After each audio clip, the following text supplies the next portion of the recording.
लोगों ने कहा कि साहस, ये दृढ़ इच्छा शक्ति वाली सरकार है, बुलडोजर चलेगा। किसी भी संप्रदाय के लोगों ने अगर कब्जा किया है तो बुलडोजर चलेगा। और जहां तक बात है, जितनी साहस इस सरकार में, एनडीए की सरकार में, धारा 370 हटाने का भी काम इसी सरकार ने साहस करके पुलिस स्टेट नहीं है ना, साहस करके दिखाया। पुलिस स्टेट नहीं है ना सर, क्रोनिक इश्यूज थे पूरे देश में, इस सरकार ने दूर करने का काम किया। मतलब जो आपको पसंद ना है इसमें बुलडोजर चला दीजिए। आपके हर बुलडोजर को विवेक जी, विवेक जी, आपका नाम माधव आनंद हो गया, प्लीज के घर पे बुलडोजर चलना चाहिए। क्यों? क्या उन्होंने गलत कर दिया? राष्ट्र सर्वोपरि है, अगर जो राष्ट्र की बात करेगा तो क्या उनके यहां बुलडोजर चलेगा? यही तो आपकी मानसिकता को दिखाता है। अपनी मानसिकता को चेंज कीजिए, राजनीतिक चश्मे से देखना बंद कीजिए इस घटना को। अगर गलती हुई है तो इसको मानिए, सरकार कार्रवाई करेगी, पुलिस प्रशासन अपना काम कर रही है, सुप्रीम कोर्ट जो है तो अपना काम कर रही है। इसलिए राजनीतिक चश्मे से इसको देखना बंद कर दीजिए और आइए भारतवर्ष के विकास में आप भी सहयोग कीजिए। आदरणीय मोदी जी जिस तरह काम कर रहे हैं, एनडीए की सरकार काम कर रही है, आइए आपकी भी भागीदारी उसमें हो। हम सब लोग मिलकर जैसे देश को आगे की तरफ बढ़ाने का काम करें और राजनीति रोटी सेकना बंद कीजिए। अमू साहब, आपसे मेरा सवाल है कि आपको नहीं लगता है कि संबित जी की सरकार सुरक्षा नहीं दे पा रही है? अरे भाई, आप कहते हैं कि पत्थरबाजी हो, हनुमान जयंती हो, रामनवमी हो, हिंदू नववर्ष हो, सुरक्षा तो पुलिस को देना पड़ेगा। सुरक्षा अभी करौली में मिली थी, कांग्रेस की सरकार है, पत्थर पड़े वहां पर भी हिंदू नववर्ष पे, खरगोन में भी पत्थर पड़े, जहांगीरपुरी में पड़े। हाँ, वही तो मैं कह रही हूँ, सारी सरकारें। मतलब इन लोगों के लिए कानून कुछ नहीं है। हाँ। इनको जो मुसलमान गरीब दिखता है, जो अंसार आजकल पुष्पराज की एक्टिंग करता घूम रहा है, मतलब उसकी चिंता है देश को। हम लोग बच्चे पैदा करें तो 2 करें, हम लोग देश का संविधान माने, शाहीन बाग में ये बैठे, पत्थर ये बरसाएं, जेएनयू के अंदर दंगे ये करें। हम नवरात्र नहीं मना सकते, हम बच्चे ज्यादा पैदा नहीं कर सकते, हम हिंदुस्तान के अंदर अभिव्यक्ति की आजादी इनको है, हम कहाँ जाएं भाई? अरे तुमको पाकिस्तान दे दिया, अगर तुमको ज्यादा समर्थन करा वहां चले जाओ भैया, हमारे पीछे क्यों पड़े हो? कोई पाकिस्तान नहीं जाएगा, हमारे पीछे क्यों पड़े हो? और फिर अरे भैया, अब ये कहते हैं अंदर की, अब ये कहते हैं अंदर की बात है, वृंदा कारक के साथ है इंडिया के ऊपर। क्या अब ये कहते हैं वृंदा कारक भी हमारे साथ मंदिर के आगे खड़ी है। एक एक करके बीच में पूरा मैं आपको सुनता रहा।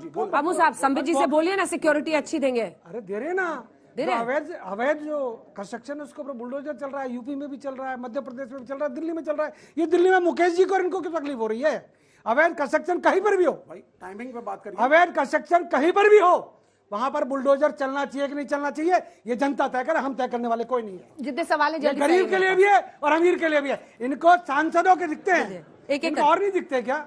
एक एक करके मैं बुलाऊंगी, साइड में खड़े रहिए। हाँ, पूछिए। हिंदुओं से तकलीफ हर जगह, हिंदू क्या बोलता है, हिंदू क्यों चलता है, हिंदू हनुमान चालीसा। अरे तुम सरेआम सड़कों पर नमाज पढ़ते हो, मुझे सड़कों पर नमाज पढ़ते हो। हाँ। ये एजेंडा कहीं और। मेरा सवाल विपक्षी दलों से है कि जैसे बीजेपी के कोई नेता बयान जारी कर देते हैं तो आप बोलते हैं कि वो हिंदुओं को भड़का रहे हैं, हिंदुत्व फैला रहे हैं।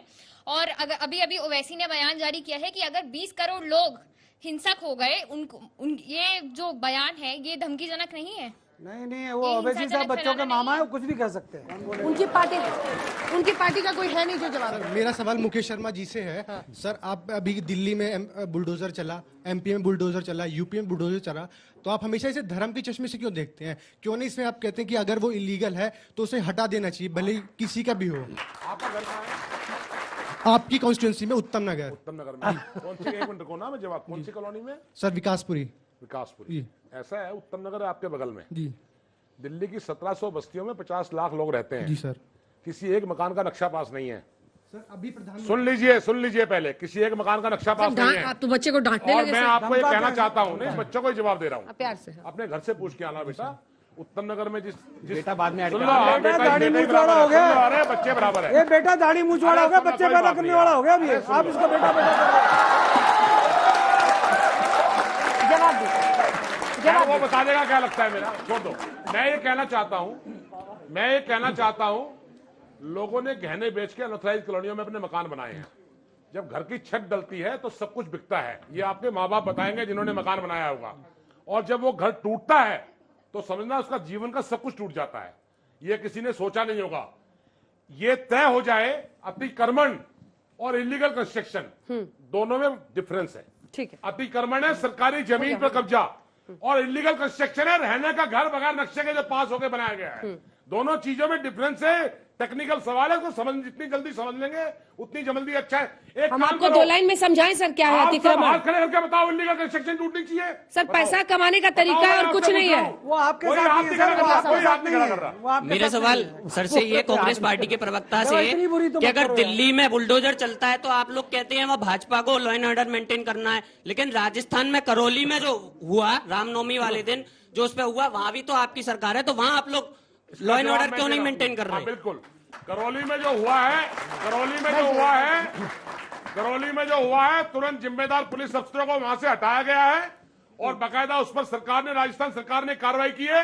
यहाँ पर इतना बड़ा दंगा हो गया, सर दुकानें इसके जली खिलाफ हैं, कार्रवाई मुकेश जी, हुई है। दुकानें जली हैं, घर जले हैं, इसके खिलाफ घर लूटे कार्रवाई गए हुई है, बताओ हैं, किसके हिंदुओं के खिलाफ घर लूटे कार्रवाई गए हुई हैं, है? कोई कार्रवाई हिंदुओं के नहीं घर लूटे गए हैं। अशोक गहलोत जी से पूछेगा, कौन जिम्मेदार है? अशोक गहलोत जी से पूछेगा, मेरा क्वेश्चन हिंदुओं के आपसे घर लूटे गए। लेफ्ट नेता वहां सर पर हिंदुओं के घर आपने लूटे अभी गए। कहा आप कैसे झूठ कि बोल रहे हो? उस जुलूस में रामनवमी के और हनुमान जयंती के जुलूस में हिंदू तलवार लेके घूम रहे थे, कट्टे लेके बच्चे लेके घूम रहे थे। हमने आज तक हर समय मुहर्रम के जुलूस में देखा है कि बच्चे तलवार लेके कट्टे लेके लहरा रहे थे, तो आज तक तो हिंदू नहीं भड़के, हमारे हिंदू तो नहीं भड़के, कभी पत्थरबाजी तो नहीं की।